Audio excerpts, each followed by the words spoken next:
Not a chaser. Real rust. Maximum head. No complaints. Dragon. Lamborghini. Being safe. Jaguar.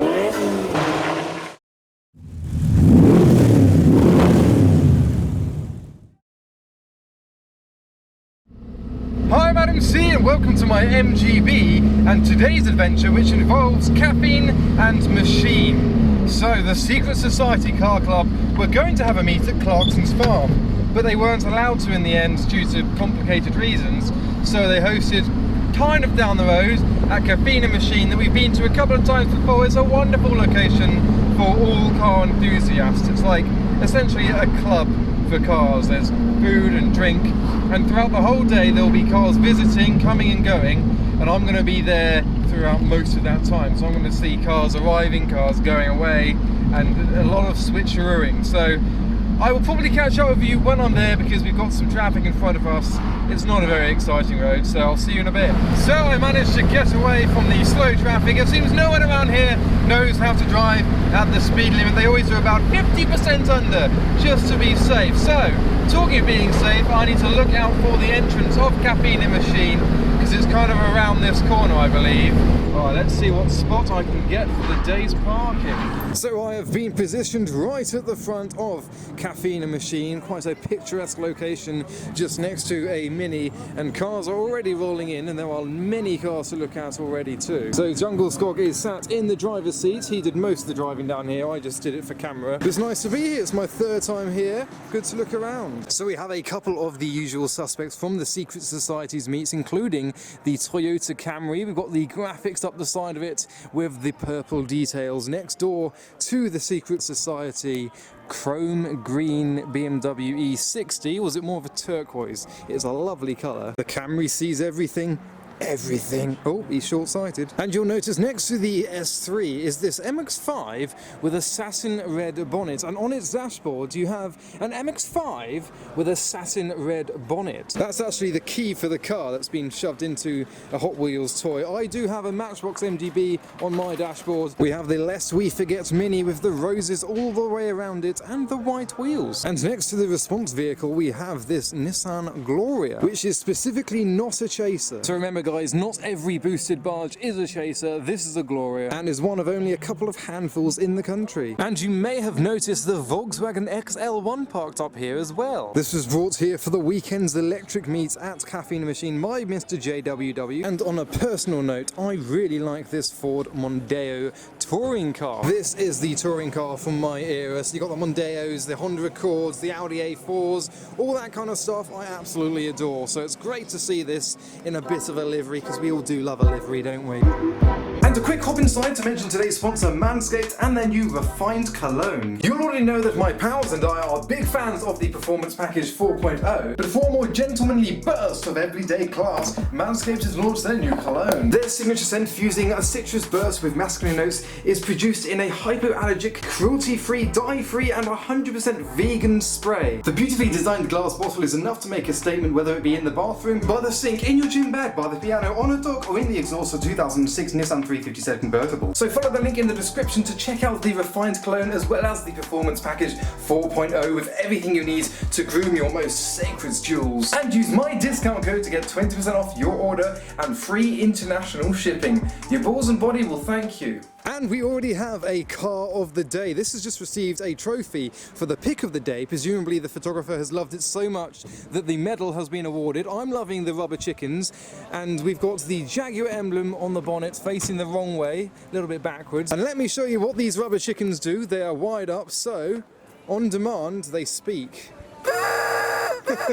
So you may have remembered this car from a recent video of mine. We've got the sticker bombing panel there, we've got lights bars, we've got all the stripes down the side, we've got the Japanese rising sun from the orange rear wheel, which is rather brave. This door is alarmed, the rest aren't, so you can break in with those as well. More sticker bombing. We've got a can that, is that the exhaust? I hope that's the exhaust. It's probably not, but it looks like an exhaust. Tigger is holding on with his mouth. There's this thing holding a bone, and apparently it's a Jaguar, but also with the 1UZ. There are a lot of Easter eggs to find in this car. As you go around, you see more and more of them. Beware of the rat. Ah, there's the exhaust. I found it. It's on the side. So this can is just attached for unknown reason. What was the wiper? I can't. You told me what was on the wiper. I can't remember. Oh, Fuel rail off a K11. It was burnt out in the field. Oh, it's a fuel rail. And don't get me wrong, guys, this is real rust, genuine rust on the car, and then some paint it's genuine paint. It's been put on with a roller. The car used to be blue. The side light also identifies as rusty. I don't think that was intentional. Most importantly, guys, this car is offering today maximum head. Oh, there's the medal. Is that the medal for the head, or is it for the car? And neighbouring the car of the day, we have another quirk on this BMW 1 Series. And no, it's not the BMW X5 wheels, it is the pigeon. You may be wondering why there is a pigeon on the car. It's because it's a diesel, so when you lift off, it goes, oh! It is an astonishingly picturesque scene here at Caffeine and Machine. Various places to park your cars, each providing great backdrops for photographs. So we've got this Mark II Golf over here. But then we have the Joker Spec 350Z. We've seen this a few events before. This goes to quite a lot of events, almost as many events as my 350Z. And I think there's a Joker Spec Focus that's just pulled in as well, again with purple and the green. And then this is another car that we see everywhere we go as well. And we've also got the slammed BMW 7 Series around the corner. And it's not just a modified event, there is another red classic car, and Morgan has just pulled in, so there are now 2 red classics at Caffeine Machine. In fact, depending on your definition of a classic, there could be 3 red classics here, because up the hill we have an Audi Quattro parked in its prime location. So you'll notice the Tasmanian insignia is above it that we've seen recently as well, but then we have the Audi Quattro red with the white wheels. And here once again is the Tasmanian Devil Voxel insignia, grey with many red details and many Tasmanian Devils all the way around with a mirror to show off them even more. It even seems like they've painted their bins in ruby stone red. So whilst that was the main part of Caffeine and Machine, we have a field around the back where the majority of the cars have actually parked. And you'll notice at the exit they've managed to source a pixelated sign. We have the aired out Focus ST with a Fiesta and a TT, and further along we have an indecisive car, another car in a Joker Spec. There's the Focus I mentioned earlier, but here we have purple with green, which apparently should never be seen, and then green with purple, and nothing rhymes with purple. So it has actually written the Joker on the windscreen. It seems a common thing to do, to paint your car in purple or green or both to kind of resemble the Joker, and then put loads of laughter in various places around the car. So this Vectra has had that done. Which side do you prefer, the green side or the purple side? So from one Joker to another Joker to another Joker, we have the Focus in a lineup of Focuses, 2 Focuses including this Joker Focus with a Joker mask on the dashboard of the Joker Focus. Why so serious? Indeed, we have the Joker on the roof of the Joker Focus as well, and a lot of laughter too. So what do you think? Focus ST, Voxel Vectra, or the 350Z? I'd love to imagine the driver wearing the Joker mask whilst driving the car down the road on the way to the meet. And talking of a pair of Focus STs, beyond the green Cupra,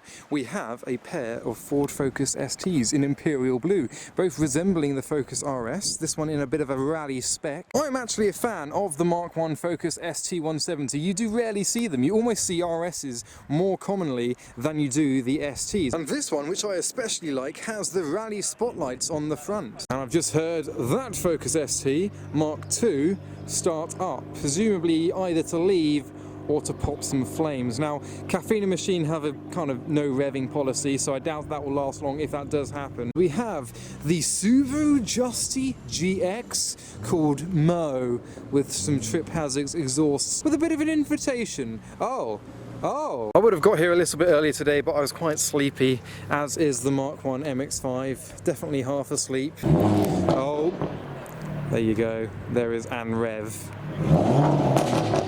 Right. The MX-5 does have a small MX-5 on its dashboard, a little plush toy.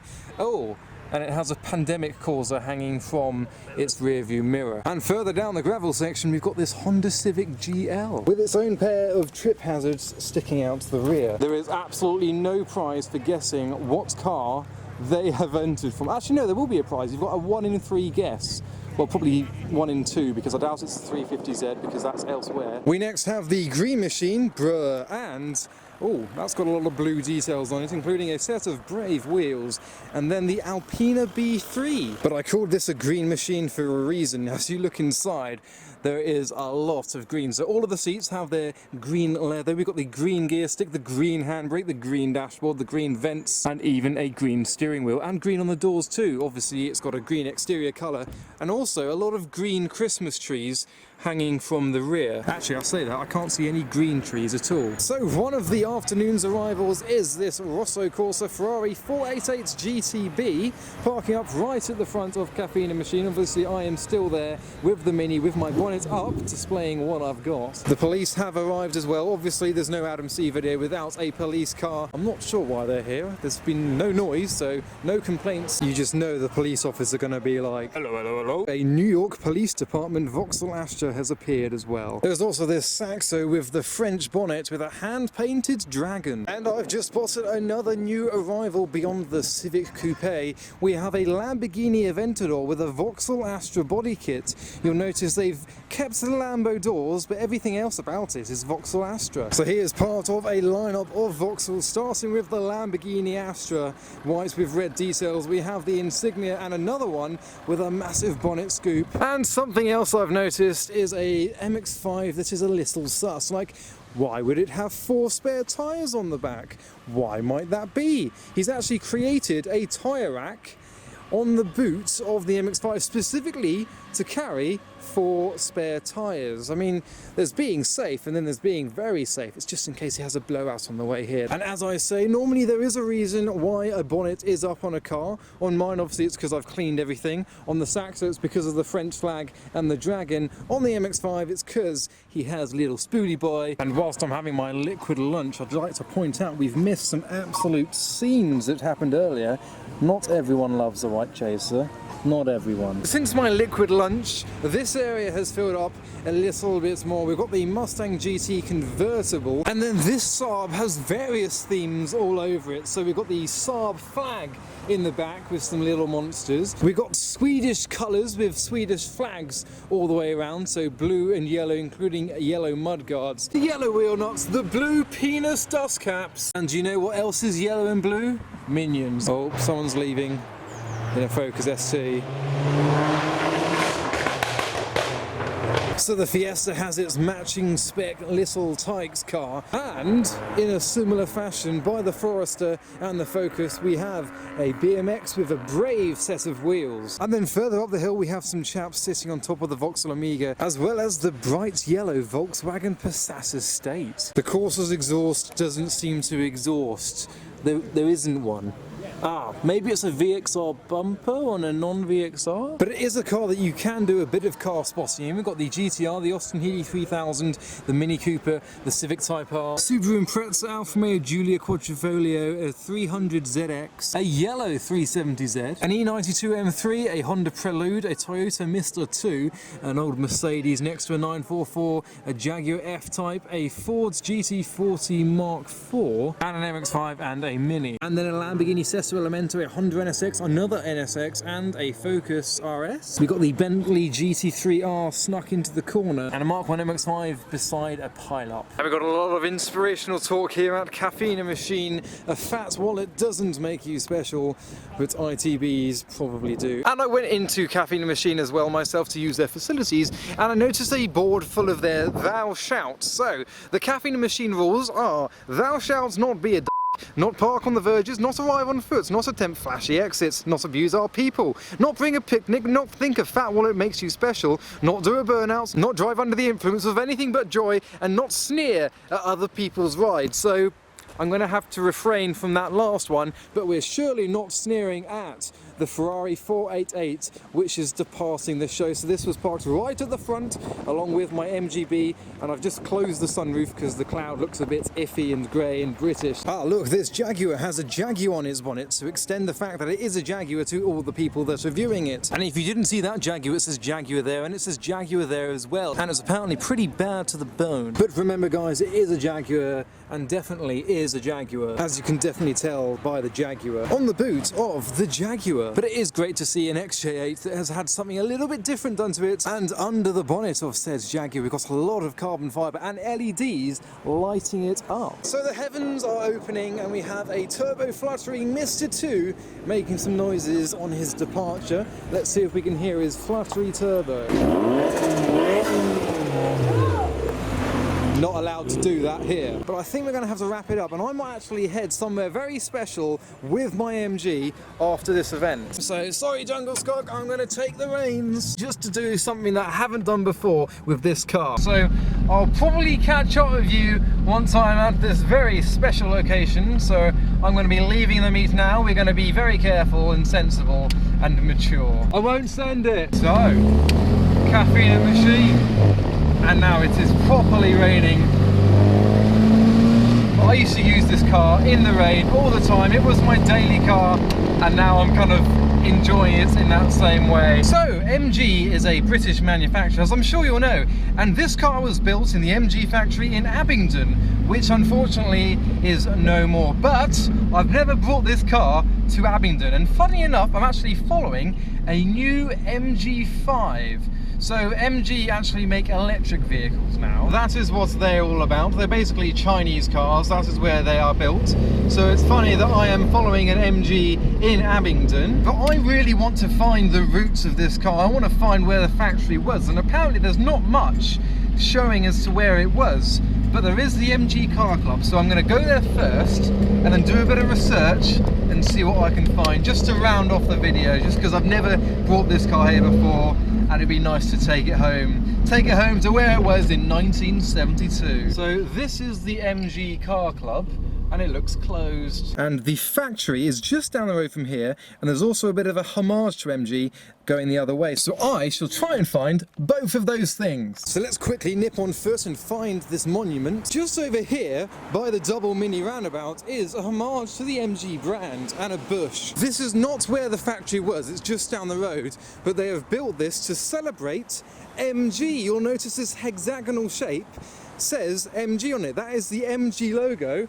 And just down there is my MGB. So my MG and a homage to the MG brand. We've got all the information, facts about Abingdon, just in the very British weather, which suits it as well. So we've got the MG Car Club and Old Speckled Hen, who sponsored a lot of the MG races. So Old Speckled Hen beer was actually built for MG, named after an MG, and you'll notice the logo hexagonal like the MG logo too. So some more facts for you there. And here is the old MG factory, which we will try and visit. I left my umbrella in the car as well. It's only over there. I'm gonna get it. I feel a bit naughty standing on top of the MG logo, but it's great to see that they have celebrated the brand. So a little bit more about the Old Speckled Hen. The name was actually after a MG that was a runabout car around the original factory that had a bit of a gold speckled flake in it, so it was called the Old Speckledon, and that's why they called it the Old Speckled Hen, after that MG. And the beer was actually brewed to celebrate MG moving in to the Abingdon factory. So that was the homage site,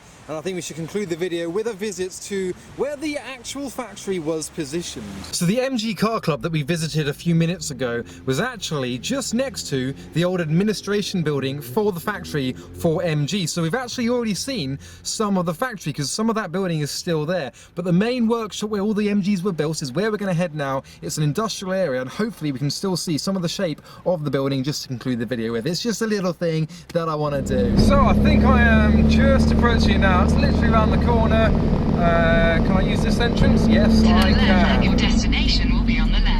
So I think this is where my car was produced. I might be wrong. There might be people telling me that's like, no, you've got it wrong, Adam. But from what I can tell, this is where this car was produced.